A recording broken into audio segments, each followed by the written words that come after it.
Sa loob ng 40 taon, ako ang naging ilaw. Pero sa isang gabi, pinatay nila ang metsa. Ang asawa ko at ang aking manugang nagtaksil sa ilalim ng sarili kong bubong. Akala nila ay ulyanin na ako, madaling linlangin at itapon. Pwes, nagkakamali kayo. Ang Hacienda Villarreal ay hindi magiging premyo ng inyong kalapastanganan. Magbabayad kayo. Hanggang saan aabot ang inyong kasakiman bago kayo lamunin ng sarili ninyong apoy? Kunting tiis na lang, Selina. Pagkatapos niyong pirmahan ang mga dokumento sa susunod na linggo, itatapon na natin ang ulyanin na yan sa isang nursing home sa malayo. Sawang-sawa na akong makita ang pagmumukha niya rito sa hacienda.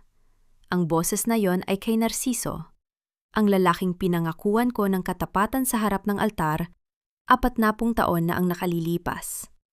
Ang boses na dati ay nagpapatulog sa akin sa gabi, ngayon ay tila isang matalim na balisong na humihiwa sa aking pandinig. "You're so bad, Narciso," sagot ng isang malambing at mapanuring tinig. "Pero siguraduhin mong sa akin mapapanggalan ang mansion, ha? I don't want that old woman's scent lingering in my new home. Masyadong amoy luma, amoy naghihingalo." Si Selina, ang aking manugang, ang babaeng tinanggap ko na parang sarili kong anak, ang asawa ng aking kaisa-isang si Rafael. Sa labas ng nakapinid na pinto ng silid-aklatan, nakatayo ako, si Amparo Villarreal. Sa aking mga kamay ay isang pilak na tray na naglalaman ng mainit na kape at ang paborito nilang kakanin na bagong luto pa. Mainat ko itong inihanda. Iniisip na pagod sila sa pag-aayos ng mga papeles para sa kinabukasan ng aming pamilya. Ang halimuyak ng bagong giling na barako ay humahalo sa amoy ng sariwang kakanin, isang simbolo ng aking pagmamahal at pag-aalaga na ngayon ay tila naging lason sa aking sikmura. Naramdaman ko ang bigat ng pilak na tray. Tila ba naging tone-tonelada itong bakal na nagpapanghinig sa aking mga braso? Ngunit mas masakit ang init ng tasa ng kape na dumidampi sa aking balat. Isang hapdi na hindi man lang lumamang sa nagbabagang apoy na unti-unting tumutupok sa aking puso. Ang aking mga daliri ay namumuti sa higpit ng pagkakahawak sa gilid ng tray. Pilit na pinipigilan ang anumang tunog na maaaring magmula sa nanghinginig kong katawan. Ang hangin sa pasilyo ay tila naging malapot na putik na mahirap lang hapin. Ang bawat tibok ng aking puso ay tila isang malakas na tambol na nagpapaalingaw-ngaw ng katotohanang pilit kong itinuturing na isang masamang panaginip. Ang mga dingding ng Hacienda Villarreal na saksi sa aking pagsusumikap na itaguyod ang dangal ng pamilyang ito ay tila unti-unting gumuguho sa aking paningin. Hindi ako makagalaw. Ang aking mga paa ay tila ibinaon sa semento. Naging bahagi ng sahig na ilang dekada ko ring napanatiling makintab. Sa loob ng silid, narinig ko ang mahinang halinghing at ang tunog ng mga papel na nilalapirot. Ang tunog ng aking buhay na unti-unting winawasak ng 2 taong pinagkatiwalaan ko ng aking kaluluwa. Naririnig ko ang marahang pagaspas ng mga kurtina sa dulo ng pasilyo. Isang tunog na dati ay nagbibigay sa akin ng kapayapaan. Ngunit ngayon ay tila isang malungkot na paalam. Ang anino ko sa dingding ay tila isang estrangero, isang matandang babae na ang tanghing natira ay ang tray ng pagkaing hindi naman pala karapat-dapat sa mga taong nasa loob. Dahan-dahan kong iniurong ang aking mga hakbang. Walang kalansing ang pilak, walang tunog ang aking mga tsinelas sa makapal na alpombra. Bawat pulgada ng aking paglayo ay isang hakbang patungo sa isang madilim na bangin ng kawalan. Nang makarating ako sa dulo ng pasilyo, tumigil ako at tumingin sa malayo, kung saan ang mga ilaw ng hacienda ay tila mga bituing unti-unting namamatay sa gitna ng nagbabadyang unos. Ito ba ang halaga ng 40 taon ng pagtitiis at pagmamahal? Ang itapon na parang basurang wala ng silbi, matapos sipsipin ang bawat patak ng aking lakas at yaman. Ang aking katawan ay nananatiling matuwid, ngunit sa loob ko, Ang bawat hibla ng aking pagkatao ay nagdurugo. Nagtatanong sa langit kung bakit ang katarungan ay tila naging bingi sa gitna ng aking pagsusumamo. Sino na nga ba ako sa pamamahay na ito? Kung ang mismong haligi at ang bubong ay nagkasundo ng gumuho sa aking ulunan. Amparo, nasaan na naman ang mga susi ng safe sa opisina? Bakit ba laging nawawala ang mga gamit mo nitong mga nakaraang araw? Sinabi ko na sa'yo, hindi mo na dapat pinakikialaman ang mga bagay na hindi mo na kayang tandaan. Ang boses ni Narciso ay puno ng pagkayamot. Isang tono na tila ba kinakausap niya ang isang batang paslit na laging nagkakamali. Nakatayo siya sa gitna ng sala. Ang kanyang mukha ay seryoso at may halong kunwaring pag-aalala. Ngunit sa ilalim ng mga matang iyon, nakikita ko ang isang mapanuring tingin. Tinitimbang kung hanggang saan ang kaya kong tiisin bago ako tuluyang bumigay. Nasa drawer mo lang yan kagabi, Narciso. Mahina hong sagot ko, habang inilalatag ang mga pinggan para sa almusal. Ang bawat paglapat ng porselana sa lamesa ay maingat, walang ingay. Tila ba ang aking buong pagkatao ay naglalakad sa ibabaw ng manipis na bubog. Alam ko kung nasaan ang mga susi. Nakita ko siyang kinuha yon at ibinulsa bago siya lumabas ng silid kanina. Ngunit pinili kong manahimik. Wala aron, Amparo. Hinanap ko na sa lahat ng sulok. Bulyaw niya.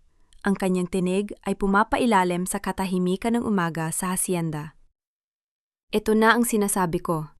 Unti-unti nang nawawala ang memorya mo. Delikado na ito. Hindi lang para sa'yo, kundi para sa buong ari-arian natin. Pumasok si Selena sa silid kainan, suot ang isang mamahaling seda na robe, na tila ba siya na ang tunay na may-ari ng mansyong ito. Lumapit siya sa akin at hinawakan ang aking mga kamay ng may pekeng lambing.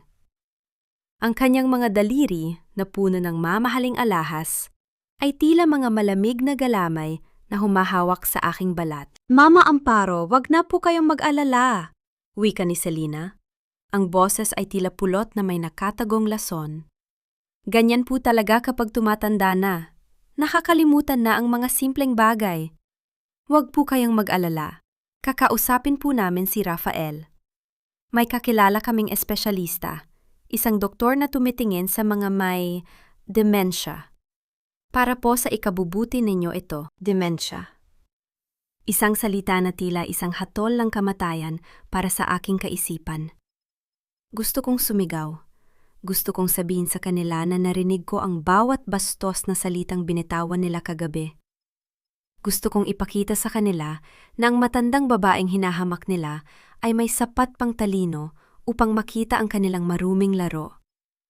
Ngunit pinigilan ko ang aking dila. Ang aking lalamunan ay tuyo. Tila ba ang bawat salitang nais kong sabihin ay naging mga tinik na bumabara sa aking paghinga. Tinitigan ko si Selena sa kanyang mga mata. Doon, nakita ko ang tagumpay. Akala niya ay tuluyan na niya akong nasilo sa kanyang mga kasinungalingan. Lumingon ako sa salamin na nasa gilid ng silid kainan. Nakita ko ang aking sarili. Isang babaeng may mapuputing buhok. Ang balat ay may mga guhit na ng panahon, ngunit ang mga mata ay nananatiling gising. Hindi ako lito, hindi ako ulyanin. Ako si Amparo Villarreal. Bulong ko sa aking isipan, tila ba ito ang tanging dasal na nagpapanatili sa aking katinuan. Uminom ka muna nito, Amparo. Muling nagsalita si Narciso habang inilalapag ang isang maliit na baso ng tubig at isang kulay rosas na tableta sa harap ko. Ito ang mga bitamina na ibinigay ng doktor ni Selena para kumalma ang isip mo. Masyado ka nang nagiging makalimutin. Baka kung ano pa ang magawa mo rito sa bahay. Tiningnan ko ang tableta. Hindi ito bitamina. Alam ko ang hitsura ng mga gamot na ginagamit upang patulugin ang diwa ng isang tao. Ang aking puso ay mabilis na tumitibok. Tila isang ibon na nagpupumiglas sa loob ng isang bakal na hawla. Naramdaman ko ang malamig na pawis na namumuo sa aking noo. Kung iinumin ko ito, mawawala ang tanging sandata ko, ang aking malay. Inumin mo na, Mama, pangungulit ni Selena. Ang kanyang kamay ay marahang humahaplos sa aking likod. Isang haplos na nagpapatindig sa aking mga balahibo sa pandiri. Para po bumuti ang pakiramdam ninyo. Ayaw naman nating mag-alala si Rafael kapag nalaman niyang lalong lumalala ang kalagayan ninyo, di ba? Ginamit nila ang aking anak. Ang aking kahinaan. Alam nilang gagawin ko ang lahat para hindi mag-alala si Rafael. Ang aking kamay ay dahan-dahang lumapit sa tableta. Ang bawat daliri ay tila may sariling isip na tumatanging sumunod. Naririnig ko ang marahang pagtulo ng tubig mula sa gripo sa kusina.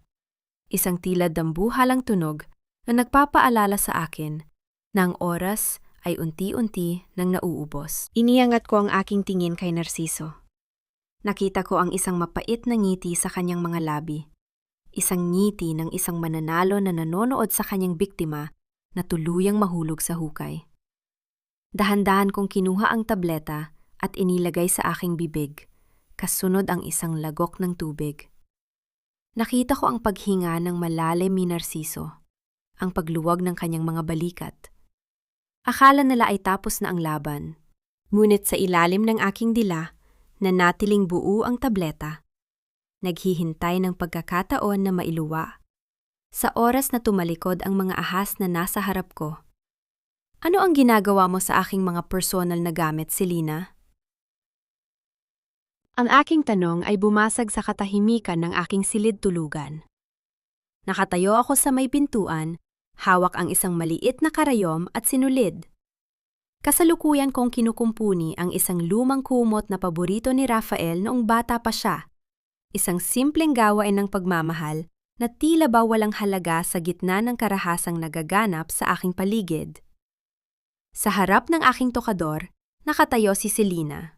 Hawak ang aking lumang kahon ng mga alahas at mga dokumento. Hindi man lang siya nagulat o nagpakita ng takot nang mahuli ko siya. Sa halip, marahan niyang ibinaba ang kahon at humarap sa akin na may pilyong ngiti sa kanyang mga labi. Ay, Mama Amparo, nagulat naman po ako sa inyo, wika ni Selina, habang marahang inaayos ang kanyang buhok. Hinusay ko lang naman po ang inyong mga gamit. Alam na ninyo, dahil sa kalagayan ninyo ngayon, baka kung saan-saan ninyo mailagay ang mahahalagang papel ng pamilya. Lalo na ang selyo ng pamilya Villarreal. Mas mabuti nang ako ang mag-ingat, 'di ba? Ang selyo ng pamilya. Iyon ang gintong tatak na ginagamit upang aprubahan ang anumang transaksyon sa asyenda. Doon ko napatunayan na hindi lamang ang aking asawa ang nagbabalak na agawin ang lahat, kundi maging ang babaeng ito na tila isang anay na unti-unting sumisira sa aming tahanan mula sa loob. Ang aking kamay na humahawak sa karayom ay nanginig, ngunit pinilit kong huwag ipakita ang aking kahinaan. Ang dulo ng karayom ay bumaon sa aking hintuturo, nag-iwan ng isang maliit na patak ng pulang dugo. Ngunit ang hapdi nito ay walang-wala kumpara sa sugat na nararamdaman ng aking puso. Hindi mo kailangang pakialaman ng aking mga gamit, Selina. Kaya ko pa ang aking sarili. Seryosong sagot ko. Pilit na pinapanatili ang otoridad sa aking tinig na unti-unti nang pinahihina ng edad at bighati. Bago pa man makasagot si Selina, narinig ko ang mabibigat na hakbang sa hagdanan. Si Rafael, ang aking anak, ang aking kaisa-isang kayamanan na inilaan ko ng buong buhay ko upang mapalaki ng maayos. Pagpasok niya sa silid, agad na nagbago ang anyo ni Selina. Ang matapang at mapang-aping mukha ay biglang napalitan ng luha at takot.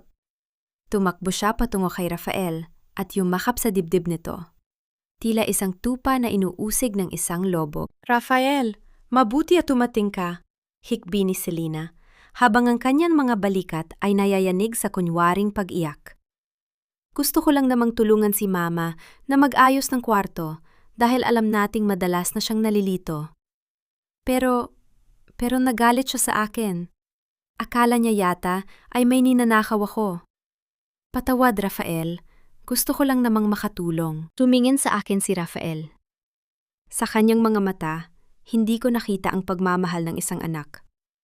Ang nakita ko ay ang pag-aalinlangan, ang inis, at ang paniniwala sa mga kasinungalingan ng kanyang asawa. Ang bawat tingin niya ay tila isang malamig na hampas ng hangin na nagpapadilim sa aking mundo. Mom, please naman. Pagod no bika ni Rafael. Ang kanyang boses ay puno ng pagkabigo. Bakit ba palagi ninyong pinag-iinitan si Selena? She's just trying to help you. Alam ninyong buntis siya at hindi niya kailangan ang ganitong klaseng stress. Kung patuloy kayong magiging ganito, kahirap pakisamahan dahil sa sakit ninyo. Baka tama nga si Papa. Baka kailangan ninyo ng profesional na mag-aalaga sa inyo sa labas ng hasyenda. Ang mga salita ng aking sariling anak ay tila mga huling pako na ibinaon sa aking kabaong. Tila bumalik ang aking gunita sa mga panahon na si Rafael ay maliit pa, noong umiiyak siya sa gabi dahil sa lagnat, at ako ang walang tulog na nagbabantay sa kanya, pinupunasan ang kanyang noo ng basang panyo habang bumubulong ng mga dasal. Ang batang iyon, na dati ay humahanap sa aking mga yakap upang makaramdam ng ligtas, na yon ay ang mismong tao na nagtutulak sa akin patungo sa kadiliman ng pag-iisa. Nabalik lamang ang aking diwa nang marinig ko ang marahang paglapat ng pinto nang umalis sila. Naiwan akong mag-isa sa silid. Hawak ang lumang kumot ni Rafael. Tumingin ako sa larawan naming dalawa na nasa ibabaw ng aking tokador. Isang larawan ng masayang kahapon na tila ba pagmamay-ari na ng ibang tao sa ibang buhay.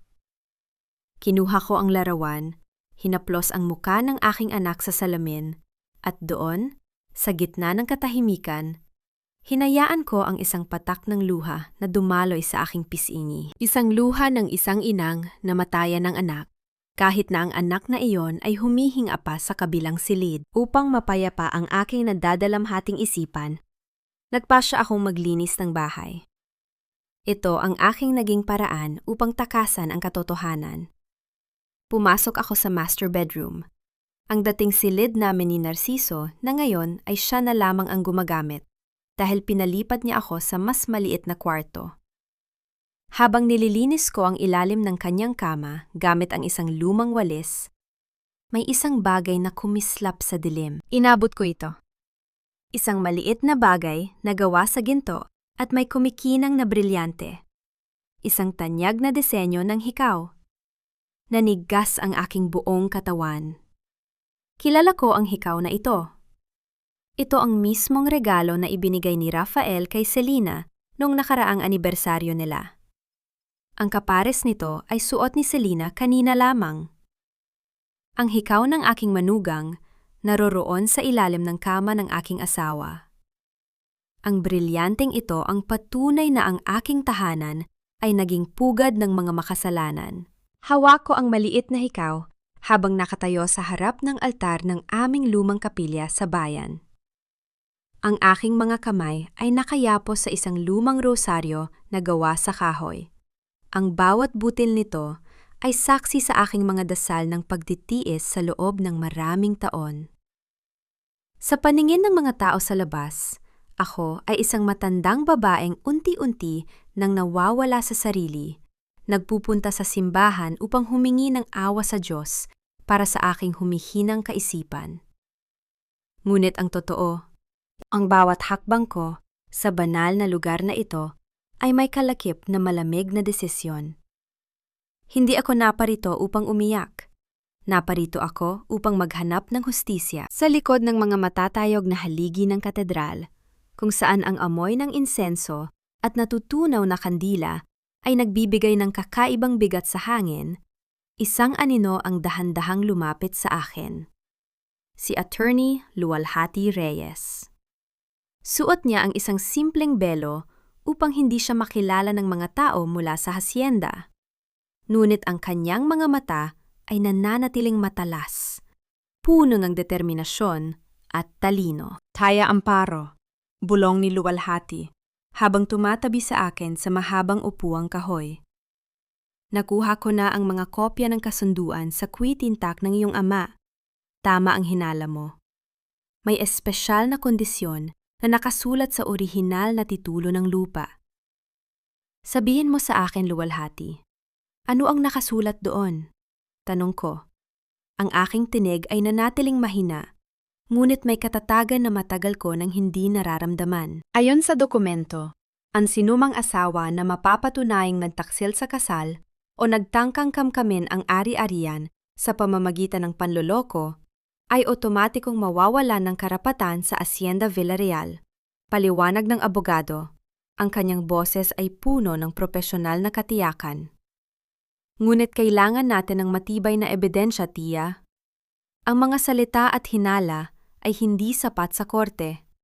Kailangan natin ng mga larawan, dokumento, at kung maaari, pag-amin mismo mula sa kanila. Naramdaman ko ang mabilis na tibok ng aking puso. Ang maliit na hikaw ni Selena na nasa loob ng aking bulsa ay tila nagiinit, nagpapaalala sa akin ng kahihiyang dinala nila sa aking pamamahay. Ang aking asawa at ang aking manugang nagtatalik sa ilalim ng parehong bubong kung saan pinalaki ko ang aking anak. Ang aking kamay ay humigpit sa rosaryo hanggang sa maramdaman ko ang sakit ng kahoy na bumaon sa aking palad. Huwag kang mag-alala, Tia Amparo. Malambing na pagpapatuloy ni Luwalhati, habang marahang hinahawakan ang aking nanginghinig na kamay. Hindi ko malilimutan kung paano mo tinulungan ang aking pamilya noong pumanaw ang aking ama. Kung hindi dahil sa scholarship at tulong paiching na ibinigay mo sa akin noon, hindi ako magiging abogado ngayon. Utang ko sa iyo ang aking buhay, at gagawin ko ang lahat upang maibalik sa iyo ang dangal na karapat-dapat sa isang reyna. Ang mga salitang iyon ay tila isang mainit na sikat ng araw na pumasok sa madilim na sulok ng aking puso. Sa gitna ng kataksilan ng aking sariling pamilya, isang taong kinulungan ko sa nakaraan ang siyang nakatayo ngayon upang maging kalasag ko. Ito ang tunay na utang na loob, isang ugnayan na hindi kayang bayaran ng salapi, kundi ng katapatan at pagmamahal. Nabalik lamang ako sa katotohanan nang marinig ko ang tunog ng kampana ng simbahan, hudyat na tapos na ang misa. Kailangan ko nang bumalik sa hacienda, bago pa man mapansin ni Narciso ang aking matagal na pagkawala. Nagpaalam ako kay Luwalhati nang may bagong pag-asa sa aking puso. Ang digmaan ay hindi pa nagsisimula, ngunit alam ko na ngayon na hindi ako nag-iisa sa labang ito. Pagbaba ko sa tricycle sa tapat ng malaking gintong tarangkahan ng Hacienda Villarreal, naramdaman ko ang biglang panlalamig ng aking sikmura. Ang kulay puting kotse ni Narciso ay nakaparada sa tapat ng mansyon, at sa tabi nito ay nakatayo ang aking asawa kasama si Selena. Ang kanilang mga mata ay nakatutok sa akin, habang dahan-dahan akong naglalakad papasok. Saan ka nang galing, Amparo? Malamig na tanong ni Narciso, habang si Selena naman ay nakatawid ang mga braso at may mapang-asar na ngiti sa kanyang mga labi. Sinasabi ko na nga ba, lumalala na ang paggala mo nang walang paalam. Sino ang kasama mo? Nakalimutan ko na naman kung saan ako papunta, Narciso. Akala ko ay linggo ngayon at kailangan kong magsimba sa lumang kapilya. Ngunit nang makarating ako roon, sarado ang mga pinto. Ipinakita ko sa kanila ang isang maliit, lanta, at ligaw na bulaklak na pinulot ko sa tabi ng daan. Ang aking tinig ay ginawa kong nanginginig. Ang aking mga mata ay walang pokus. Tila ba tinititigan ko ang isang mundong? Unti-unti nang naglalaho sa aking alaala. Ito ang aking kalasag. Ang magkunwaring mahina at walang laban, upang mapanatili ang kanilang kampante. Narinig ko ang marahang buntong hininga ng pagkayamot mula kay Narciso. Lumingon siya kay Selena na may kasamang makahulugang tingin. Tila ba sinasabi na tama ang kanilang hinalana? Ako ay tuluyan ng nawawala ng isip. Sinasabi ko na nga ba, Narciso? Bulong ni Selena. Sapat lamang upang marinig ko, ngunit nagkukunwaring may pag-aalala. Lumalala na po talaga ang kalagayan ni Mama. Delikado na para sa kanya ang lumabas ng mag-isa. Baka sa susunod, hindi na niya mahanap ang daan pa uwi. Pumasok ka na sa loob, Amparo, utos ni Narciso, na hindi man lang nag-abalang hawakan ng aking siko upang alalayan ako. Huwag mo na kaming bigyan ng sakit sa ulo. Marami kaming ginagawa ni Selena para sa pagpapatakbo ng hacienda. Dahan-dahan akong tumango at naglakad papasok sa bakuran. Ngunit sa halip, na dumiretso sa loob ng mansyon, lumiko ako patungo sa malawak na taniman ng mga tubo at kape. Doon, kung saan ang amoy ng basang lupa at mga dahon ay sumasalubong sa akin, nararamdaman ko ang tunay kong tahanan. Ang bawat hakbang ko sa lupang ito ay may kalakip na alaala ng aking kabataan, ng aking ama, at ng aking sariling dugo at pawis. Tila bumalik ang aking gunita 30 taon na ang nakalilipas. Noong mga panahon na halos maubos ang kayamanan ng pamilya dahil sa bisyo ng pagsusugal ni Narciso. Naalala ko kung paano ko ibinenta ang aking mga minanang alahas mula sa aking ina, mga mamahaling ginto at brilyante, upang mabayaran ang mga utang niya at maisalba ang Hacienda Villarreal sa pagkakasubasta.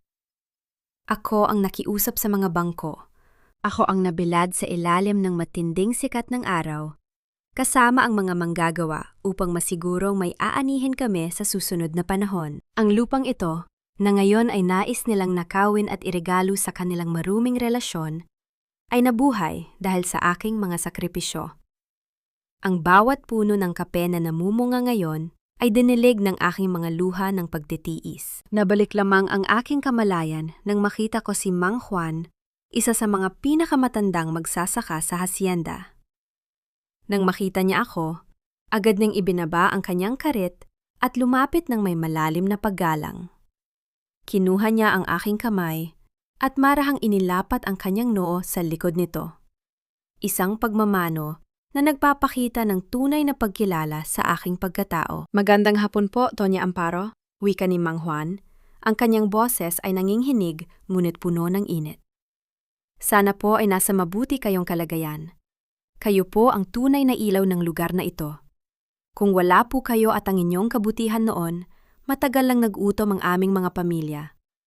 Palagi po namin kayong isinasama sa aming mga dasal. Naramdaman ko ang isang mainit na bugso ng emosyon sa aking dibdib. Sa kabila ng katotohanang itinuturing akong basura ng aking sariling asawa at anak, ang mga taong nagtatrabaho sa lupang ito ay alam ang aking tunay na halaga. Sila ang nakakaalam ng aking mga sakripisyo.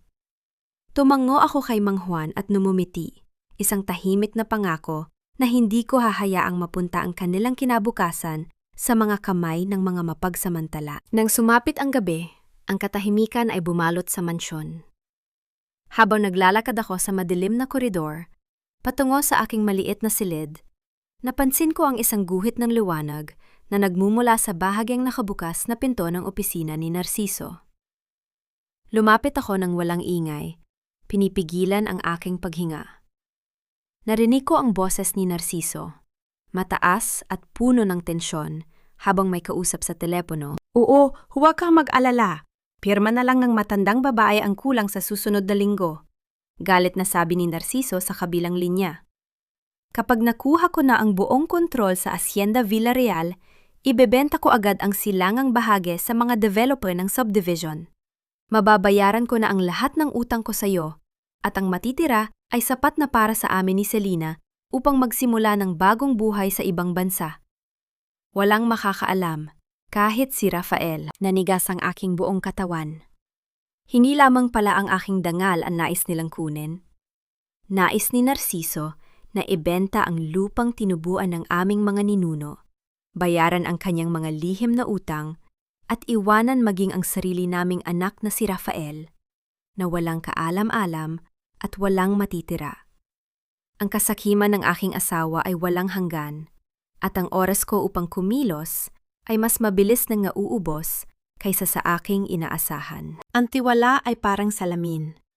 Kapag nabasag, ang bawat piraso nito ay nagiging matalim na sandata na maaring sumugat sa taong humahawak nito. Bulong ko sa aking sarili habang maingat kong ginugupit ang mga tinik na mga pulang rosas na aking inilalagay sa florera sa sala. Ang bawat rosas ay may taglay na ganda, ngunit may nakatagong hapdi para sa sinumang hindi mag-iingat. Sa aking tabi, nakalatag ang isang lumang dyaryo, ngunit ang aking isipan ay abala sa paghabi ng isang lason na dahan-dahang papatay sa alyansa ng 2 taong nagtaksil sa akin. Alam kong si Narciso ay isang lalaking seloso at insecure. Matanda na siya at ang pagkakaroon ng isang batang asawa tulad ni Selena ay laging nagdadala sa kanya ng lihim na takot na baka may iba itong gustong lalaki. At ang takot na yon ang aking gagamitin. Kaninang umaga, habang abala si Selena sa pag-aayos ng kanyang muka sa banyo, lihim kong inilagay ang isang maliit na piraso ng papel sa gilid ng kanyang mamahaling bag na nakalatag sa mesa sa sala, isang lugar kung saan alam kong madalas maupo si Narciso upang magbasa ng balita. Sa papel na iyon, gamit ang isang hindi pamilyar na sulat kamay na aking pinag-aralan, ay may nakasulat. Salamat sa masayang gabi, Selena. Ang bango mo pa rin tulad ng dati. Hindi ko kailangang gumawa ng malaking ingay. Ang kailangan ko lang ay hayaang ang sariling imahinasyon ni Narciso ang magpahirap sa kanya. Nang maupo si Narciso upang inumin ang kanyang kape, nakita ko ang marahang pagbago ng kanyang muha nang mapansin ang papel. Ang kanyang mga mata ay nanlaki, ang kanyang mga panga ay sagdiim, at ang hawak niyang tasa ay nanginginig na lumikha ng marahang kalansing sa plato. Tiningnan niya ang bag ni Selena. Pagkatapos ay tumingin sa direksyon ng kwarto nito na may kasamang matinding galit at pagdududa. Amparo, tawag niya sa akin. Ang kanyang boses ay may nakatagong pang-ininig. May pumunta ba ritong ibang tao kagabi habang wala ako? Lumingon ako sa kanya ng may inosenteng muka. Tila isang matandang walang muwang sa mundo. May pumunta ba? Parang may nakita akong isang matangkad na lalaki sa may hardin kagabi. Akala ko nga ay kaibigan mo. O baka kaibigan ni Selena? Sila ay matagal na nag-uusap sa ilalim ng puno ng mangga. Pero baka nagkakamali lang ako. Alam mo naman ang isip ko. Madalas nang maglakbay. Ang aking sagot ay, tila isang mitsa na nagsindi sa nakaimbak na dinamita sa dibdib ni Narciso. Ang kanyang muka ay namula sa galit. Eksaktong pababa naman si Selena sa hagdanan, suot ang isang masiglang ngiti na agad na napawi nang makita ang madilim na muka ng aking asawa. Sino si Antonio, Selena? Malamig na tanong ni Narciso habang ipinapakita ang papel na aking isinulat. What? Who is Antonio? What are you talking about, Narciso? Gulat na sagot ni Selena. Ang kanyang boses ay may halong inis. Saan mo nakuha yan? Are you spying on me? Huwag mo akong madaan sa English mo, bulyaw ni Narciso, na hindi na napigilan ang kanyang galit sa harap ko. Eto, nakasulat sa tabi ng bag mo. Sino ang lalaking nakita ni Amparo sa hardin kagabi? Nagdadala ka na ba ng ibang lalaki sa mismong pamamahay ko? You're crazy! Naniniwala ka sa sinasabi ng ulyanin na yan? Sigaw ni Selena, habang itinuturo ako ng kanyang daliring may mahahabang kuko. She is losing her mind, Narciso. Bakit ka maniniwala sa kanya? Gawa-gawa lang niya yan para pag-awayin tayo. Nakatayo ako sa gilid. Tahimik na pinapanood ang kanilang pag-aaway. Ang kanilang mga boses ay nagpapaligsahan sa lakas, pumupuno sa bawat sulok ng mansyon ng ingay at poot. Doon ko napatunayan na ang kanilang pagmamahalan ay walang matibay na pundasyon. Ito ay nakatayo lamang sa buhangin ng kasakiman at pagnanasa. Sa kaanting tihip ng hangin ng pagdududa, ang kanilang kastilyo ay unti-unti nang nagigiba. Ngunit sa likod ng aking panalo, may isang malalim na lungkot na dumadaloy sa aking puso. Ito ang bahay na pinang-arap kong mapuno ng tawanan ng aking mga apo. Ngunit ngayon ay naging isang arena ng mga hayop na naglalaban para sa pera at kapangyarihan. Nabalik lamang ang aking atensyon nang biglang lumapit sa akin si Narciso. Ang kanyang mga mata ay nanlilisik sa galit at determinasyon. Ayoko nang magpatumpik-tumpik pa. Galit na dinalam ni Narciso habang hinahawakan ang aking balikat ng may kabigatan. Bukas na bukas din, Amparo. Pipirmahan mo ang mga papel ng Chuen Yung. Ipapatawag ko ang abogado bukas na umaga. Tapusin na natin ito. Ang aking puso ay binalot ng matinding kaba. Ang aking plano ay kailangang magbago. Ang bukas ay masyadong mabilis. Ang bawat patak ng tinta sa papel ay tila bawat patak ng dugo mula sa aking mga ugat, na dahan-dahang kinukuha ng mga taong walang ibang hinangad kundi ang aking pagbagsak. Nakatitig ako sa malalaking titik na nakasulat sa ibabaw ng lamesa sa sala. Ang mga dokumento ng Chuenyong ay nakalatag na. Naghihintay na lamang ng aking pirma upang tuluyang mawala sa akin ang Hacienda Villarreal. Ang umagang ito ay malamig. Ang langit ay natatakpan ng makapal na ulap na tila ba nakikiramay sa bigat ng aking dinadalang pasanin. Sa aking tapat, nakaupo si Narciso. Ang kanyang mga mata ay walang katiting na awa, habang si Selena naman ay nakatayo sa likod niya, nakangiti ng may tagumpay. Kagabi, lihim akong nakipag-ugnayan kay Attorney Luwalhati sa pamamagitan ng isang lumang cellphone na binilikwan ng palihim. Ang kanyang payo ay malinaw. Tia Amparo, huwag mo silang hahayaang makuha ang iyong totoong pirma ng kusa. Kung pipilitin ka nila, hayaan mo silang gumawa ng illegal na hakbang. Iyon ang magiging pinakamalakas nating ebidensya sa korte. At ngayon, ang sandali ng katotohanan ay narito na. Pirmahan mo na ito, Amparo. Malamig na utos ni Narciso habang iniaabot sa akin ang isang mamahaling pluma. Huwag mo nang patagalin pa ang usapan. Para ito sa kapayapaan ng pamilya. Inabot ko ang pluma. Ngunit sinadya kong kontrole ng aking katawan upang manginig ng husto. Ang aking kamay ay tila may sariling buhay. Sumasayaw sa hangin at hindi maitama ang dulo ng pluma sa guhit kung saan dapat ilagay ang aking pangalan. Narciso, hindi ko maitama ang aking kamay. Pagod at nanginginig na wika ko, ang aking boses ay ginawa kong parang isang matandang labis ng pinahihina ng sakit. Ang aking mga daliri, tila matigas at masakit. Hindi ko mahawakan ng maayos ang panulat. Ano ba naman yan, Amparo? Galit na singhal ni Narciso, sabay hablot sa aking kamay. Kahit kailan talaga ay pabigat ka. Akin na nga, tutulungan kita. Sa pagkakataong yon, marahang bumukas ang pinto ng kusina at pumasok si Lola Bising, ang aming matapat na kasambahay. Hawak niya ang isang tray ng mainit na tsaa.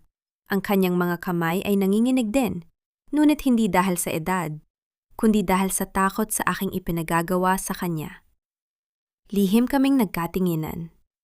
Sa likod ng mga baso sa estante, nakatago ang isang maliit na cellphone na inayos ni Lola Bising kanina pa, upang i-record ang bawat galaw sa silid na ito. Ang tahimik na ugnayan ng aming mga mata ay sapat na upang bigyan ako ng lakas. Narciso, huwag mo siyang pilitin. Singit ni Selena, na halatang naiinip na sa takbo ng oras. Kung hindi niya kaya, bakit hindi mo nalang gayahin ang pirma niya? Tutal, kabisado mo naman ang pirma ng asawa mo, di ba? Isulat mo na lang ang pangalan niya para matapos na ito. Sino bang makakaalam? Sigurado ka ba, Selena? Tanong ni Narciso, na tila nag-aalinlangan pa sa simula. Of course! Who cares? Ang importante ay mapirmahan niyang na yon. Dalhin mo na sa opisina ko at ako na ang magpapadala sa notaryo. Sagot ni Selena nang may kasiguraduhan. Pinanood ko ang aking asawa habang kinukuha ang pluma mula sa aking kamay. Sa harap ng aking mga mata, dahan-dahan niyang isinulat ang aking pangalan. Ang pirma na 40 taon kong iningatan bilang simbolo ng aking pagkakakilanlan. Ang bawat hagod ng pluma ay tila isang latay sa aking dangal. Ngunit sa pagkakataong ito, hindi ako nasasaktan. Ako ay nasasabik. Dahil alam kong ang bawat guhit ng tinta na ginagawa niya ay ang mismong lubid na bibitay sa kanyang sariling kalayaan sa harap ng batas. Ayan, tapos na. Nakanghiting wika ni Narciso habang pinatutuyo ang tinta. Madali naman pala. Amparo, magpahinga ka na sa kwarto mo. Ngunit bago pa man ako makatayo, lumapit si Selena sa estante ng mga baso upang kumuha ng asukal. Bigla siyang napatigil. Ang kanyang mga mata ay nakatutok sa pagitan ng 2 malalaking tasa ng tsa kung saan nakatago ang aming kamera. Wait, ano ito? Bulong ni Selena habang dahan-dahang inaabot ang likod ng estante. Ma'am, kailangan ninyong lumipat sa bodega sa likod simula na yung gabi. Kailangan naming ayusin ang dating kwarto ninyo para maging nursery ng magiging anak namin ni Selena. Hindi maganda para sa baby ang amoy ng luma at alikabok sa mga gamit ninyo. Ang boses ni Rafael ay tila isang malamig na buhos ng tubig sa gitna ng nagbabagang hapon. Nakatayo siya sa harap ko, hindi makatingin ng diretsyo sa aking mga mata, habang ang kanyang mga kamay ay nakapamulsa. Sa likod niya, nakasandal sa hamba ng pinto si Selena. Marahang hinahaplos ang kanyang tiyan na wala pa namang bakas ng paglaki, ngunit may dala ng sumpa sa aking pananatili sa loob ng mansyon. Sa aking mga kamay ay hawak ko ang isang maliit na sapatos na yari sa puting tela. Ang unang sapatos na isinuot ni Rafael noong siya ay binyagan. Balak ko sana itong ibigay sa kanya bilang simbolo ng aking kagalakan sa balitang magkakaroon na ako ng apo. Ngunit ang puting tela ay tila naging kasing dumi ng putik sa aking paningin nang marinig ang kanyang utos. Ang aking lalamunan ay tila sinasakal ng isang hindi nakikitang kamay at ang bawat hininga ko ay nagdadala ng hapdi sa aking dibdib. 40 taon. 40 taon ko ring itinuring ang kwartong ito bilang aking santuwaryo. Dito ko binuo ang aking mga pangarap, dito ko iniyak ang aking mga pagod, at dito ko rin inalagaan si Rafael noong siya ay sanggol pa lamang. Ngayon, ang aking sariling anak ang nagtataboy sa akin patungo sa isang madilim at masukal na bodega. Sige, Rafael. Kung iyan ang sa tingin mo ay makabubuti para sa iyong asawa at sa magining apo ko. Mahinahong sagot ko. Pilit na itinatago ang panghinginig ng aking boses. Inilagay ko ang sapatos sa loob ng aking bulsa at dahan-dahang tumayo. Ang paglakad ko pababa ng hagdanan ay tila isang martsa patungo sa aking sariling libing. Bawat hakbang ay may kalakip na kirot, hindi dahil sa rayuma, kundi dahil sa bigat ng katotohanang ang taong pinakamamahal ko ay siya ring taong tumatapos sa aking dangal bilang ina. Pagdating ko sa bodega, sinalubong ako ni Lola Bising na umiiyak. Ang bodega ay maliit, amoy-amag at puno ng mga sirang kagamitan. May isang maliit na katre sa gilid na may manipis na kutson at isang bintanang natatakpan ng makapal na agiw. Ang tanging liwanag ay nagmumula sa isang bumbilya na pasulpot-sulpot ang liwanag, tila ba nag-aagaw buhay. Doña Amparo, hindi po kayo nararapat dito. Hagulgol ni Lola Bising habang sinusubukang punasan ang alikabok sa lamesa. Masyado po silang malupit. Bakit po ninyo hinahayaang gawin nila ito sa inyo? Huwag kang umiyak, Bising, nakanghiting wika ko, habang marahang hinahawakan ang kanyang balikat. Ang kawayan ay yumuyuko sa hangin upang hindi mabali. Darating ang araw na ang hanging ito ay magiging isang unos, at tayo ang mananatiling nakatayo habang sila ay tinatangay. Umupo ako sa katre at kinuha ang aking baon na pagkain. Isang maliit na mangkok ng kanin at tuyo na itinabi ni Lola Bising para sa akin. Sa kabila ng dumi ng paligid, kinain ko ito ng may buong danggal. Ang bawat subo ko ay tila isang panata ng katatagan. Kahit sa gitna ng karalitaan at pang-aapi, ang espiritu ng isang Villarreal ay hindi kailanman magiging busabos. Ang mapanatili ang ningning ng aking pagkatao sa gitna ng kadiliman. Habang naglilinis ako ng isang sulok upang paglagyan ng aking mga damit, may isang lumang balikbayan box akong nakita sa ilalim ng mga sirang silya. Nakasulat doon ang pangalan ni Selena. Mga gamit na ipinalipat ni Rafael mula sa kondo nito, noong sila ay bagong kasal pa lamang. Sa pag-aakalang basura na ito, dahan-dahan ko itong binuksan. Sa ilalim ng mga lumang designer shoes at mamahaling bag, may isang brown envelope na nakatago. Nang buksan ko ito, tila huminto ang mundo. Isa itong medical report mula sa isang kilalang ospital sa Maynila. May petsang 3 taon na ang nakalilipas. Ang pangalang sa itaas ay malinaw. Selena Rosales Villarreal. Ang konklusyon ng doktor ay tila isang kidlat na tumama sa aking isipan. Permanent infertility, due to previous medical complications. Nanlamig ang aking buong katawan. Kung baog si Selena, sino ang sanggol na dinadala niya ngayon? O mas tamang itanong, anong klaseng kasinungalingan ang ginagamit niya upang lalong lasunin ang isipan ng aking anak at paalisin ako sa mansyon? Amoy amag na rin pala ang balat mo, Mama Amparo.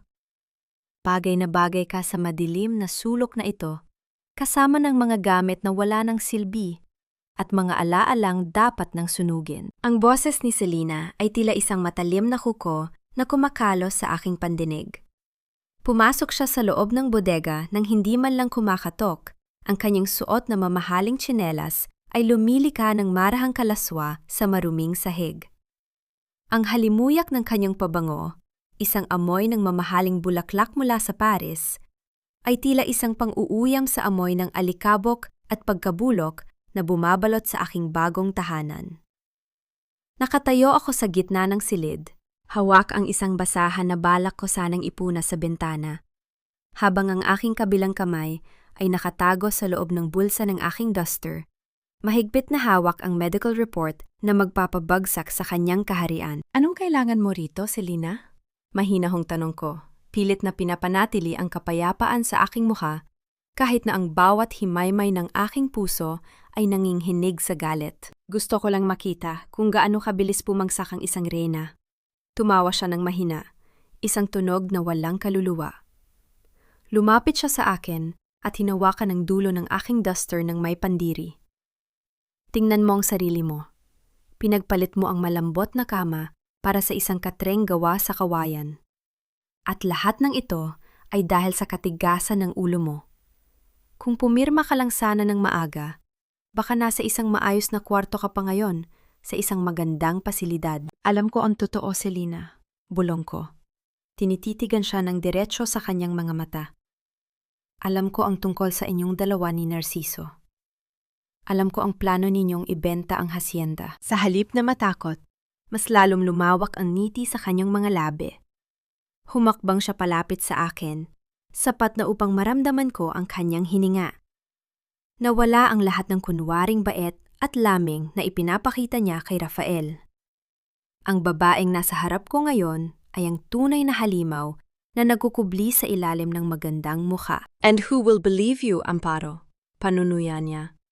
Para sa asawa mo, ulyanin ka.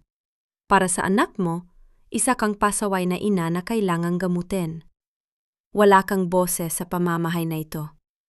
Kahit isigaw mo pa sa buong Batangas ang totoo, iisipin lang nila na dalayan ng sakit mo. Hinawakan niya ang kanyang tiyan at humalahak. At ang baby? Isang perpektong kasinungalingan para makuha ko ang lahat. Isang fake na ultrasound lang ang kailangan para mapatalsik ka sa kwarto mo. Si Rafael? Isang uto-utong lalaki na uhaw sa pagmamahal ng asawa. Konting luha lang, kahit pumatay pa siya para sa akin, gagawin niya.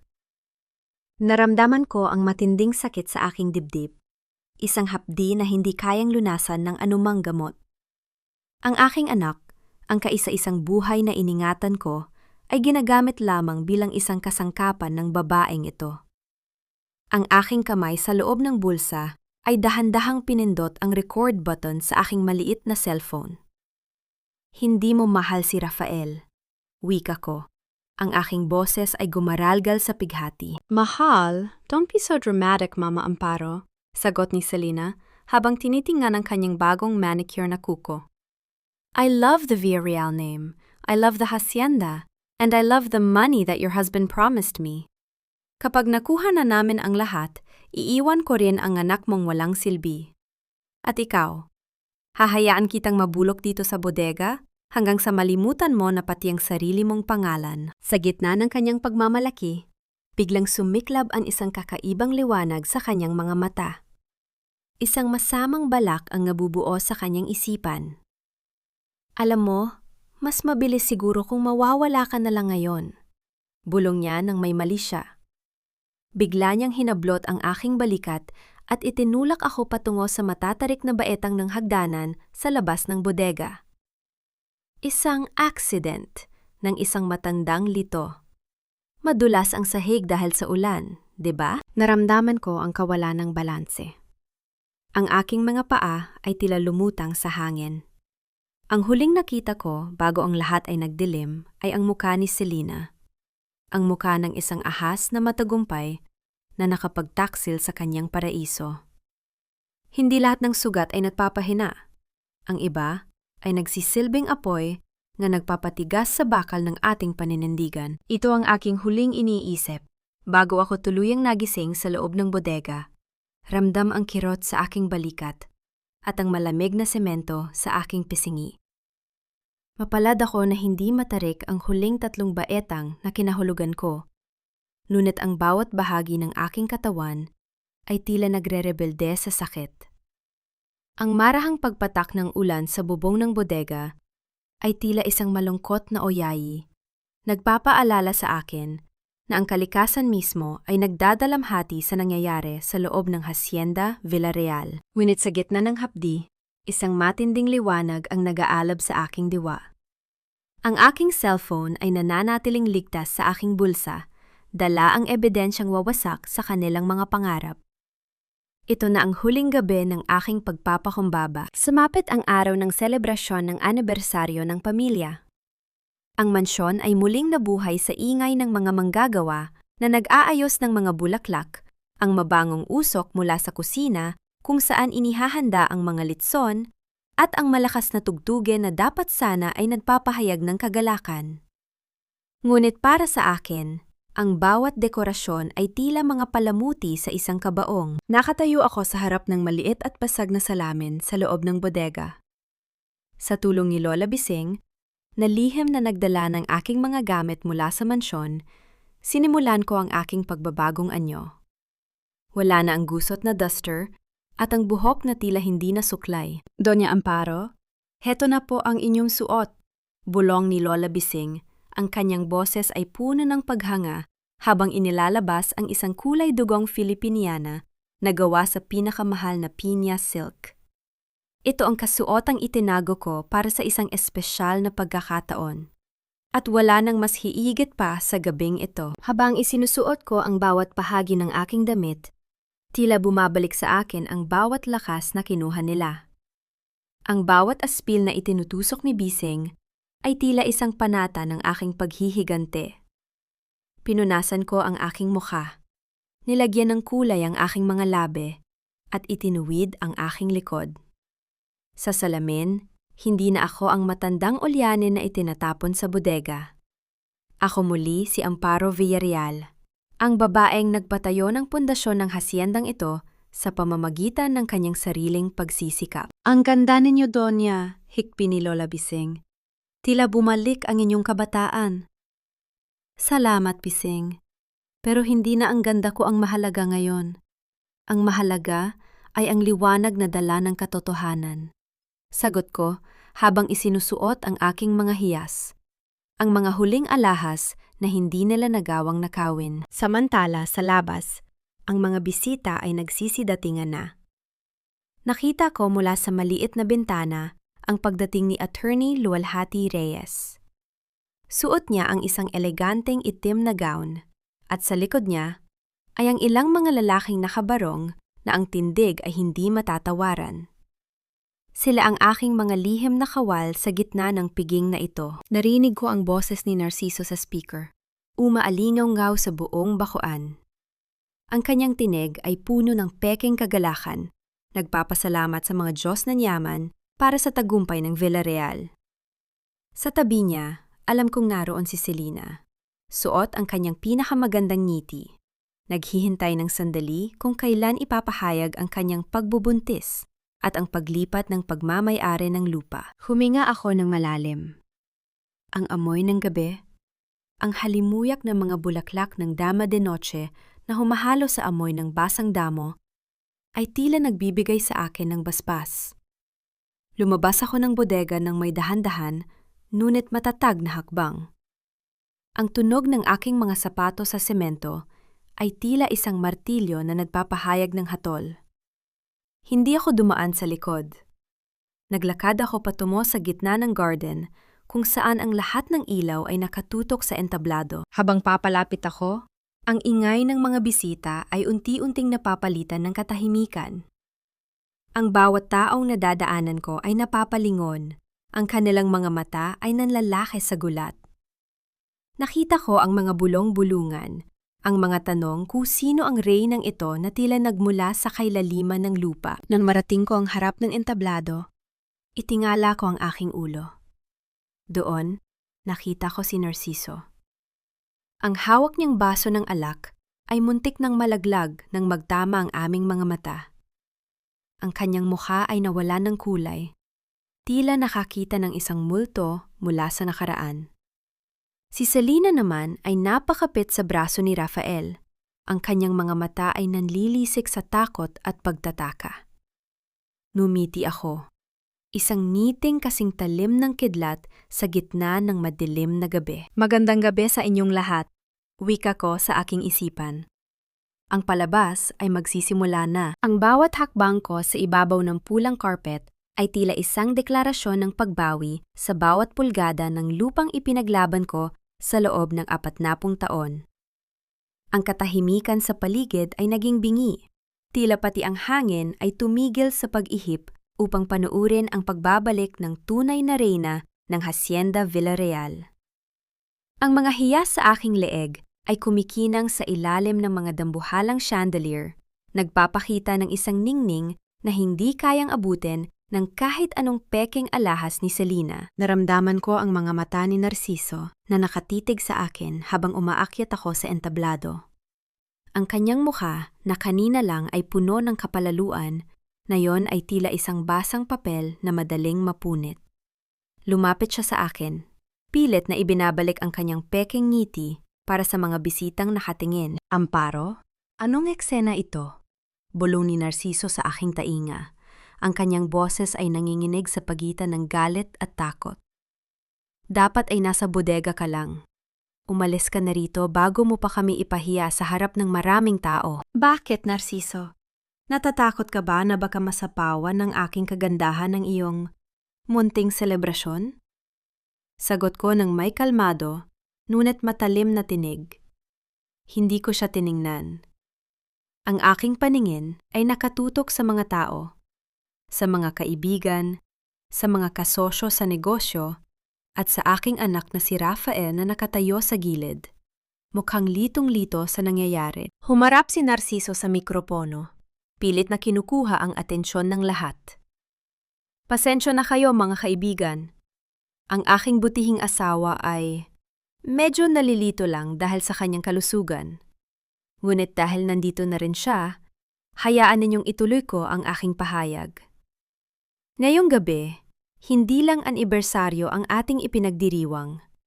Ipinagdiriwang din natin ang bagong henerasyon ng mga Villarreal, ang magiging anak ni na Rafael at Selina at ang paglilipat ng pamamahala ng hasyendang ito sa mas nakababata at mas masiglang mga kamay. Narinig ko ang palakpakan ng ilang mga bisita, ngunit mas matindi ang bulong-bulungan ng pagdududa. Tiningnan ko si Selina. Nakataas ang kanyang noo. Tila ba hawak na niya ang korona? Ngunit ang kanyang mga kamay na nakahawak sa kanyang tiyan ay nanginghinig. Alam niya, ramdam niya ang panganib. Sandali lang, Narciso, seryosong wika ko, habang dahan-dahang kinukuha ang mikropono mula sa kanyang kamay. Ang aking haplos sa bakal ng mikropono ay malamig, ngunit ang aking puso ay naglalaboy ng apoy. Bago ang lahat ng yan, may inihanda akong munting sorpresa para sa ating lahat.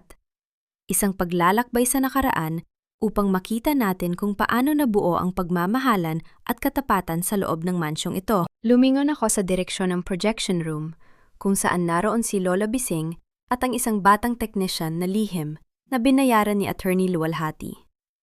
Nakita ko ang pagtango ni Bising mula sa dilim. Sa loob ng 40 taon, naging tahimik akong saksi sa bawat lihim ng pamilyang ito. Pagpapatuloy ko. Ang aking boses ay umaalingaw-ngaw ng malakas at malinaw sa bawat sulok ng harden. Ngayong gabi, hayaan nating ang mga pader mismo ang magsalita. Hayaan nating ang katotohanan, ang maging huling handog ko sa inyong lahat. Biglang namatay ang lahat ng ilaw sa paligid. Ang tanging natira ay ang malaking puting screen sa gitna ng entablado. Naramdaman ko ang paghuli ni Narciso sa aking braso. Ang kanyang mga kuko ay bumaon sa aking balat. Ngunit hindi ko ito ininda. Ang aking mga mata ay nakapako sa screen. Ang unang imahe na lumabas ay hindi ang aming kasal. Hindi ang paglaki ni Rafael. Ito ay isang malinaw na video mula sa kamera na nakatago sa pagitan ng mga baso sa opisina. Ang petsa ay nakasulat sa gilid. Ang araw kung kailan pinilit akong pirmahan ang mga papeles. Ang boses ni Selena ay malinaw na narinig ng lahat. Gayaya mo na lang ang pirma niya, Narciso. Isulat mo na lang ang pangalan niya para matapos na ito. Sino ba ang makakaalam? Isang malakas na singhap ang gagmula sa mga bisita. Ang tunog ng pagbagsak ng isang baso sa kung saan ay tila isang putok ng baril sa gitna ng katahimikan. Ngunit hindi pa doon nagtatapos. Ang sumunod na video ay mas matindi. Ang boses ni Narciso, puno ng pagnanasa at kasakiman, habang nakayakap kay Selena sa loob ng silid-aklatan. Konting tiis na lang, Selena. Itatapon na natin ang ulyanin na yan. At si Rafael? Hayaan siyang maniwala sa anak ninyo habang ninanakaw natin ang bawat sentimo ng hasyenda. Narinig ko ang malakas na hiyaw ni Rafael mula sa ibaba. Ang mukha ni Narciso ay naging kasing puti ng abo habang si Selena ay tila estatwa na hindi makagalaw sa gitna ng liwanag ng screen. Tumingin ako kay Narciso. Isang mapait na ngiti ang sumilay sa aking mga labi. Ang piging ay tapos na, Narciso. Ngayon, hayaan nating ang batas naman ang sumayaw. Ang katahimikan na bumalat sa buong garden pagkatapos ng video ay mas nakabibingi kaysa sa anumang sigaw. Tila tumigil ang pag-ikot ng mundo para sa mga Villarreal. Ang mga bisitang kanina lamang ay nagtatawanan ngayon ay nakatingin ng may halong pandidiri at pang-ingilabot sa lalaking nasa gitna ng entablado. Nakatayo ako roon, matuwid ang likod, habang pinapanood ang unti-unting pagguho ng imperyong itinayo ni Narciso sa ibabaw ng mga kasinungalingan. Fake iyan! Isang malaking paninirang puri! Sigaw ni Narciso. Ang kanyang boses ay pumiyok sa tindi ng takot. Humarap siya sa mga tao, pawis na pawis at nanginginig ang mga kamay. Ginamit ng matandang iyan ang teknolohiya para linlangin kayo. Alam ninyong may sakit siya sa isip? Hindi totoo ang nakita ninyo. Dahan-dahan akong lumapit sa kanya.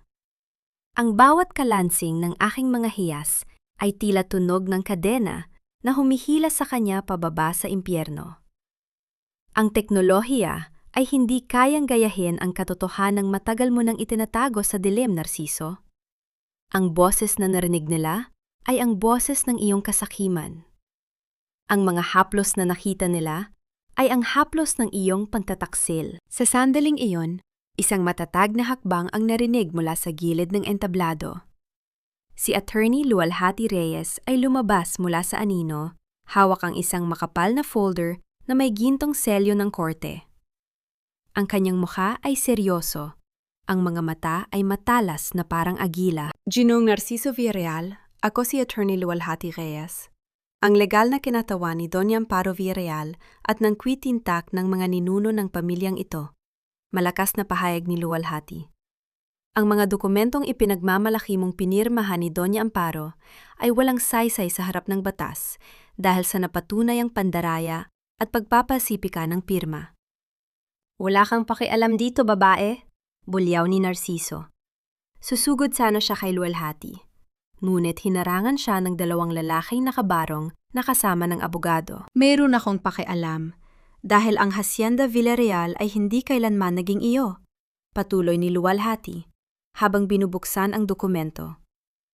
Ayon sa orihinal na trust fund na itinatag ng ama ni Doña Amparo, merong isang moral turpitude clause. Malinaw na nakasaad doon.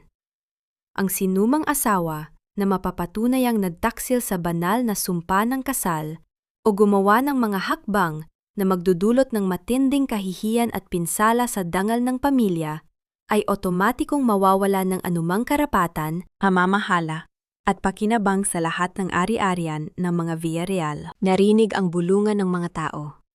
Isang malakas na hampas ng hangin ang tila dumaan sa entablado, nagpatahimik sa lahat. Dahil sa mga ebidensyang ipinakita kanina, ang iyong pakikipagrelasyon sa sarili mong manugang at ang pagtatangkang pagnanahaw sa ari-arian, ngayong gabi, Narciso Villarreal, ikaw ay pormal na tinatanggalan ng lahat ng karapatan sa hasyendang ito.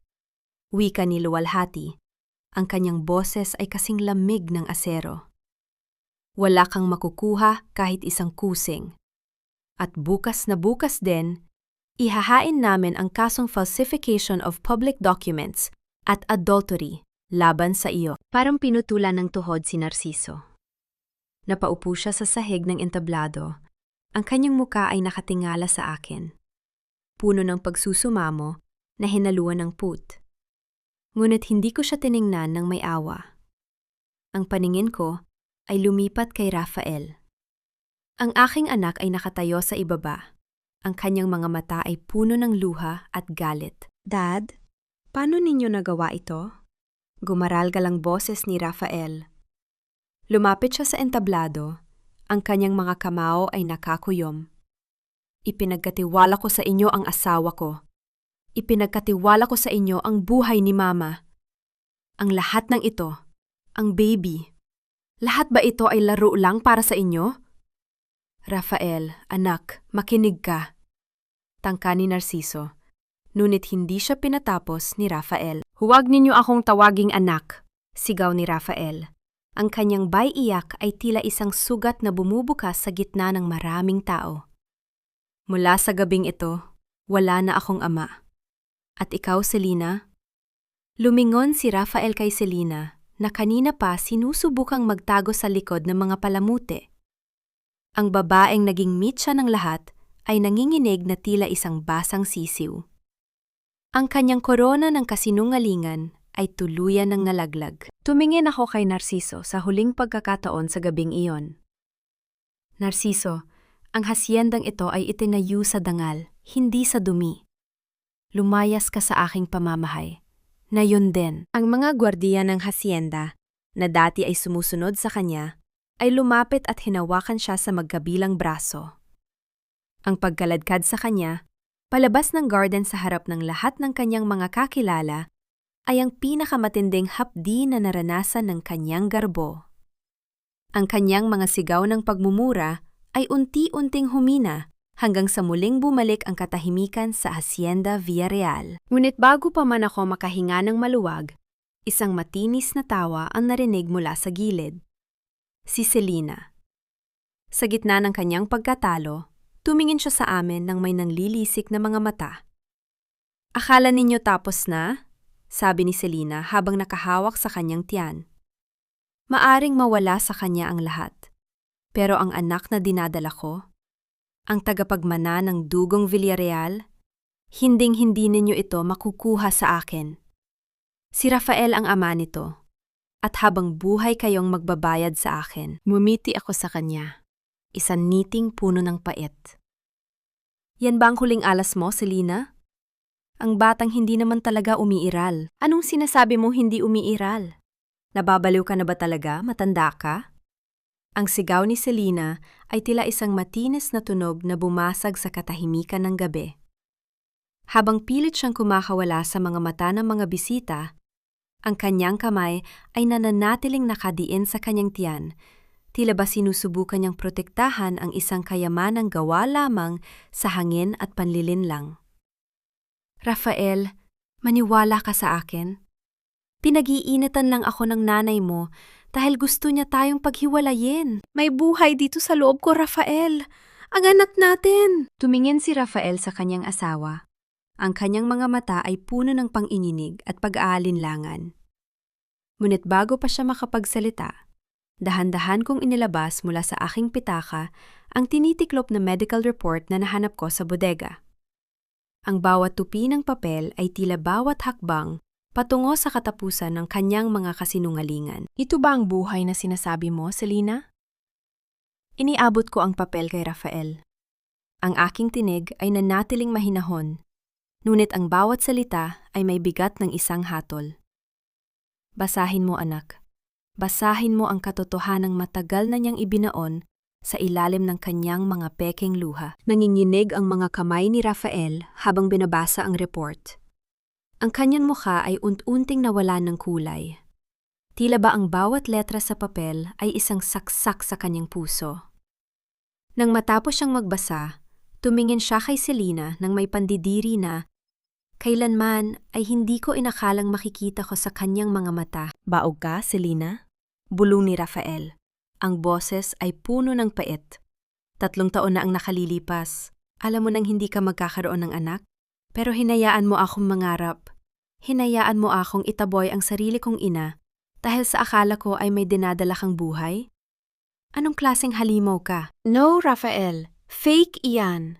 Gawa-gawa lang yan ni Amparo." Sigaw ni Selina. Ang kanyang boses ay naging paos sa tindi ng desperasyon.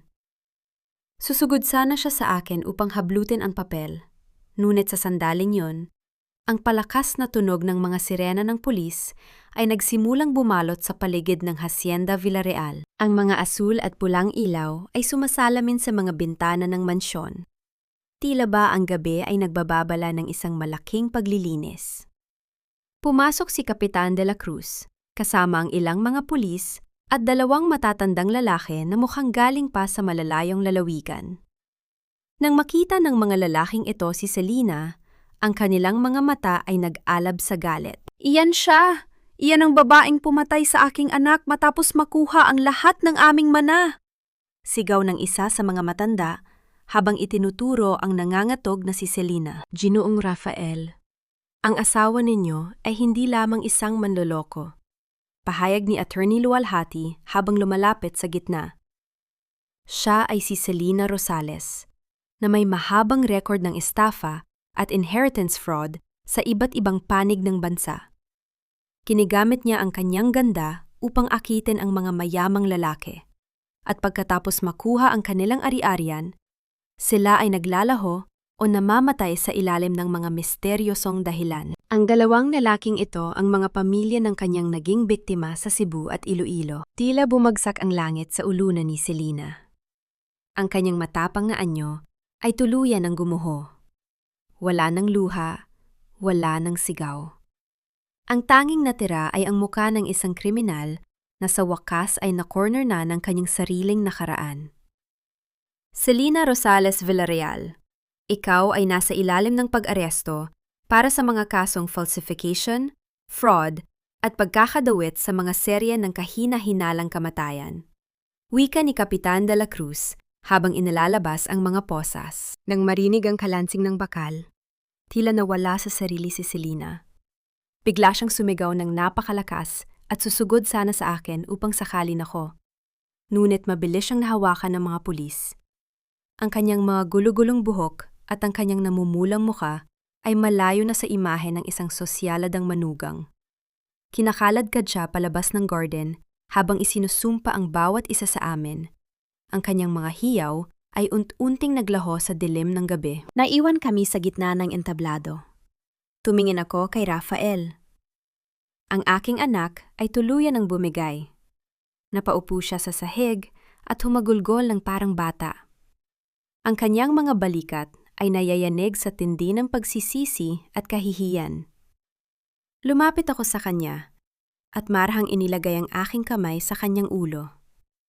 Wala akong sinabing salita ng panunumbat. Ang aking haplos ay sapat na upang sabihin sa kanya na sa kabila ng lahat, nandito pa rin ang kanyang ina. Ang Hacienda Villarreal ay muling binalot ng katahimikan. Ngunit sa pagkakataong ito, ang katahimikan ay hindi na mabigat. Ito ay ang katahimikan ng isang lupang sa wakas ay nakahinga na mula sa lason ng kataksilan. Ang araw ay sumikat ng may panibagong liwanag sa ibabaw ng Hacienda Villarreal. Tila ba ang kalangitan mismo ay nakiisa sa paglilinis ng duming iniwan ng nagdaang gabi. Ang amoy ng basang lupa pagkatapos ng ulan ay humahalo sa halimuyak ng mga bulaklak ng kape.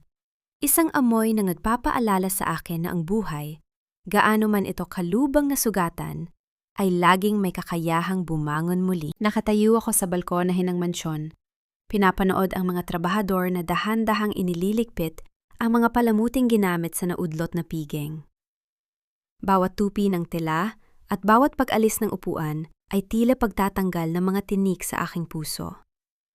Wala nang ingay ng kasinungalingan. Ang tanging naririnig ko na lamang ay ang marahang pagaspas ng mga dahon at ang awit ng mga ibon na tila bumabate sa aking kalayaan. Sa loob ng mansyon, ang mga kwarto ay tahimik. Si Narciso ay wala na. Ayon sa balita ni Mang Juan, nakita ang aking asawa na naglalakad sa kalsada palayo sa hasyenda. Dala lamang ang isang maliit na bag at ang kanyang kahihiyan. Wala siyang pera, wala siyang kaibigan, at higit sa lahat, wala na siyang dangal na babalikan. Ang bawat sentimo na akala niya ay kanyang nanakaw ay nanatiling ligtas sa ilalim ng pangalan ng Kui Tintak na hindi niya kailanman mabubuksan. Narinig ko ang marahang pagbukas ng pinto sa aking likuran. Hindi ko na kailangan lumingon upang malaman kung sino ito. Ang mabigat na paghinga at ang amoy ng pagsisisi ay sapat na upang makilala ko si Rafael. Ma, mahinang tawag niya. Ang kanyang boses ay paos. Tila ba galing sa mahabang oras ng pag-iyak, dahan-dahan akong humarap sa kanya. Ang aking anak ay mukhang matanda ng 10 taon. Ang kanyang mga balikat ay nakayuko, at ang kanyang mga mata ay mapula at puno ng pighati. Lumapit siya sa akin at biglang lumuhod sa aking paanan. Niyayakap ang aking mga binti habang ang kanyang buong katawan ay nanginginig sa hikbi. Patawad po, Ma. Patawad sa lahat ng kahihiyan at sakit na idinulot ko sa inyo, hagulgol ni Rafael. Naging bulag ako. Pinaniwalaan ko ang isang demonyo kaysa sa inyong nagbigay sa akin ng buhay. Hindi ko alam kung paano ko kayo titingnan sa mga mata pagkatapos ng ginawa ko sa inyo sa bodega. Naramdaman ko ang init ng kanyang mga luha na bumabasa sa aking duster. Sa sandaling yon, ang galit na matagal kong inipon ay tila yelong unti-unting natutunaw sa ilalim ng sikat ng araw. Ngunit alam ko na ang tunay na pagpapatawad ay hindi basta-basta ibinibigay. Ito ay pinaghihirapan. Tumayo ka, Rafael. Seryosong wika ko habang hinahawakan ang kanyang mga balikat upang itayo siya. Ang pagluhod ay hindi sapat upang mabura ang mga latay sa aking puso. Ang bawat gabi ko sa loob ng bodegang iyon ay naging saksi sa aking pananalangin na sana ay magising ka sa katotohanan. Ngayon nagising ka na, kailangan mong harapin ang bukas ng may pananagutan. Gagawin ko po ang lahat, Ma, kahit ano. Pangako niya habang pinapahid ang kanyang mga luha. Kung gayon, simula bukas, hindi ka na magiging boss sa opisina. Direktang pahayag ko. Magtatrabaho ka sa bukid kasama ni Mang Juan.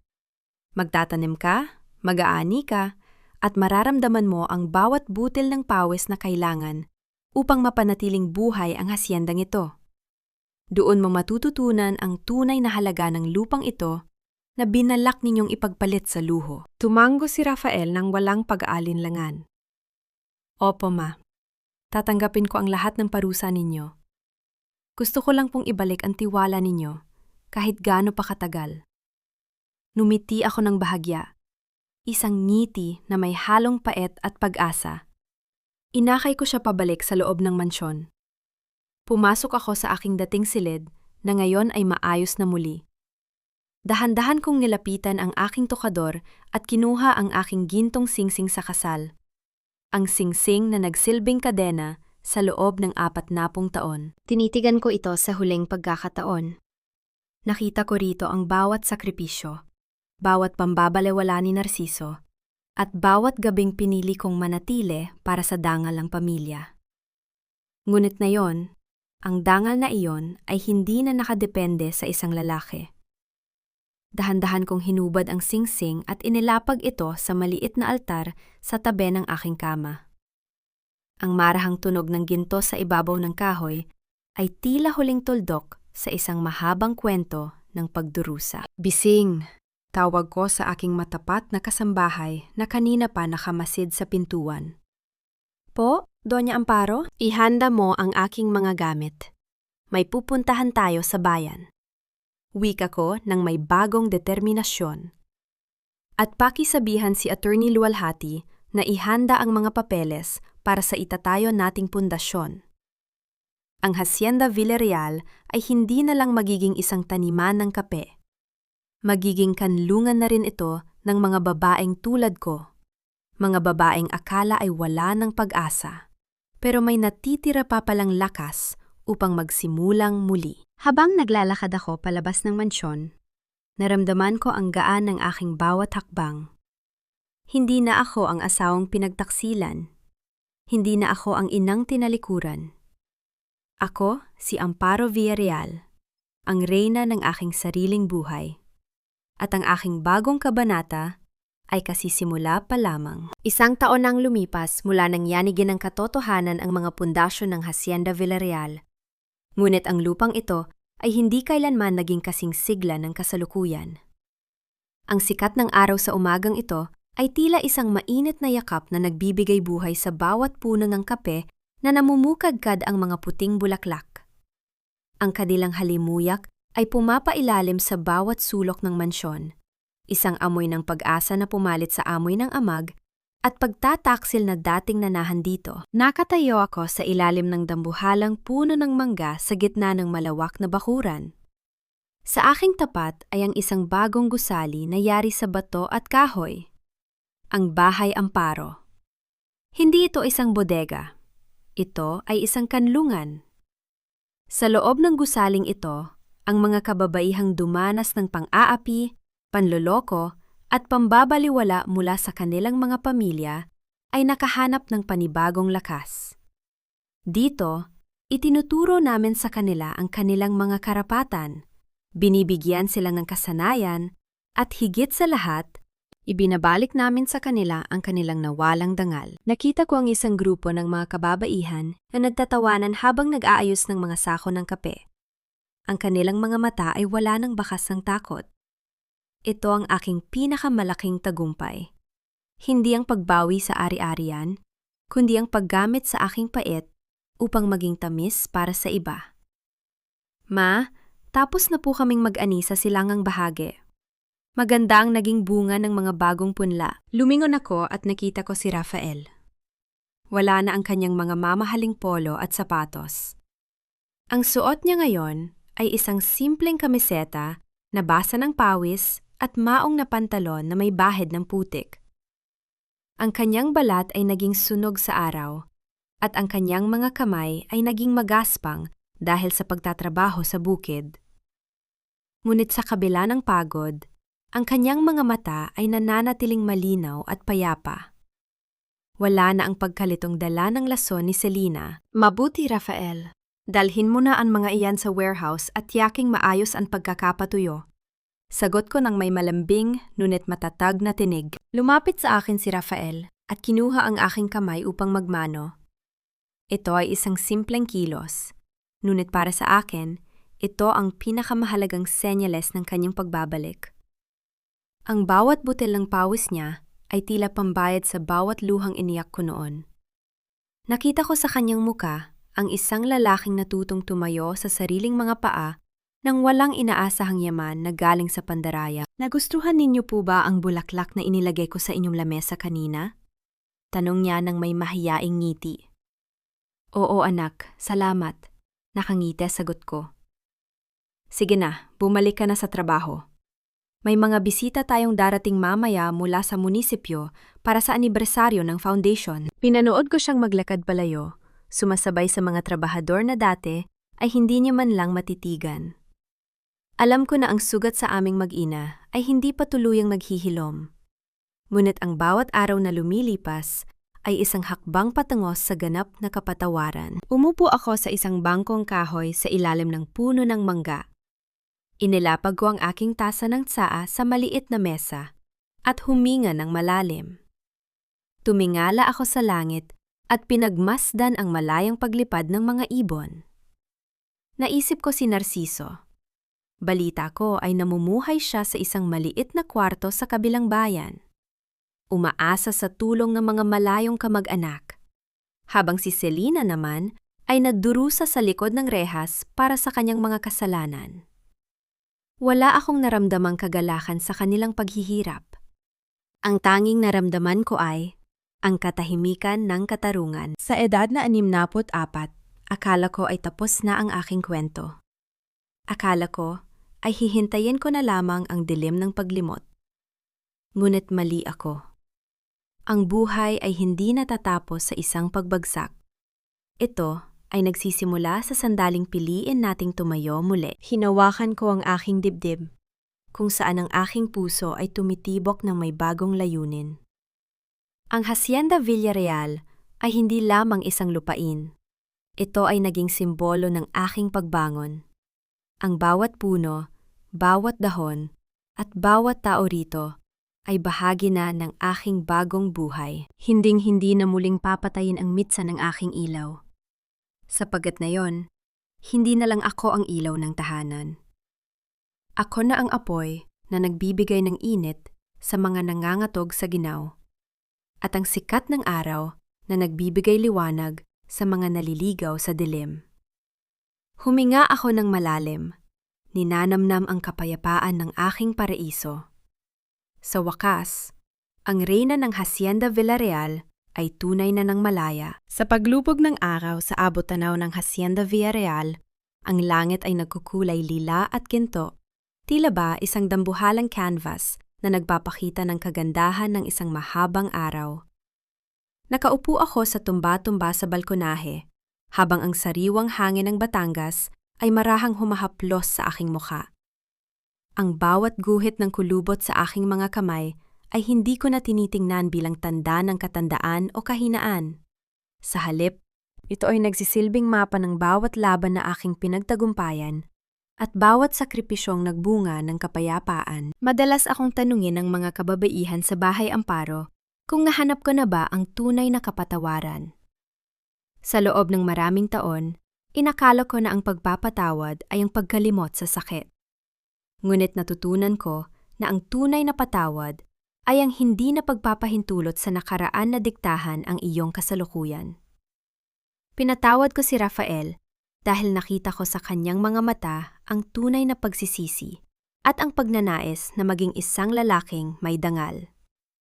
Ngunit para kay Narciso at Selena, ang aking kapatawaran ay ang aking pananahimik. Hindi ko na sila kailangang isumpa, sapagkat ang kanilang sariling mga gawa ang naging hatol sa kanilang kapalaran. Ang hindi ko napag-isip sa kanila ay ang pinakamataas na uri ng kalayaan na aking nakamit. Natagpuan ko na ba ang tunay na binyin? Opo. Ang kapayapaan ay hindi ang kawalan ng gulo, kundi ang pagkakaroon ng malinis na konsensya at pusong marunong magmahal muli sa kabila ng pagkakasugat. Sa tuwing nakikita ko ang mga bata na nagtatakbuhan sa harden at ang mga ina na muling nakakangiti, nararamdaman ko na ang Hacienda Villarreal ay hindi na lamang isang lupain ng mga puno ng kape. Ito ay naging isang banal na lugar ng paghilom. Ang pinakamahalagang aral na nais kong iwan sa inyo ay ito. Ang dangal ng isang babae ay hindi nasusukat sa pangalan ng kanyang asawa, sa yaman ng kanyang pamilya, o sa kabataan ng kanyang balat. Ang tunay na halaga ay nagmumula sa lakas ng iyong loob na tumayo kapag ang lahat ay nais kang pabagsakin. Sa edad na 64, napatunayan ko na walang huli para sa isang bagong simula. Huwag ninyong hahayaan ang sinuman na sabihing wala na kayong silbi, sapagkat ang ginto ay mas lalong kumikinang kapag ito ay dumaan sa matinding apoy. Minsan pang tiningnan ko ang malawak na taniman. Nakita ko si Rafael na tinutulungan ang isang matandang magsasaka, at sa malayo, ang mga ilaw ng bahay amparo na nagsisimulang magdingning sa dilim. Isang matamis na ngiti ang sumilay sa aking mga labi. Ako, si Amparo Villarreal. Nagtiis, nagmahal, nagtaksilan, ngunit sa huli ay nagtagumpay. Hindi na ako ang ilaw na naghihintay na hipan ng hangin. Ako na ang liwanag na hinding-hindi na muling magdidilim. Ang aking kwento ay tapos na. Ngunit, ang aking legasya ay kasisimula pa lamang. At sa bawat bukang liwayway, ang Hacienda Villarreal ay mananatiling saksi sa tagumpay ng isang babaeng pinili ang mabuhay ng may dignidad at pag-asa.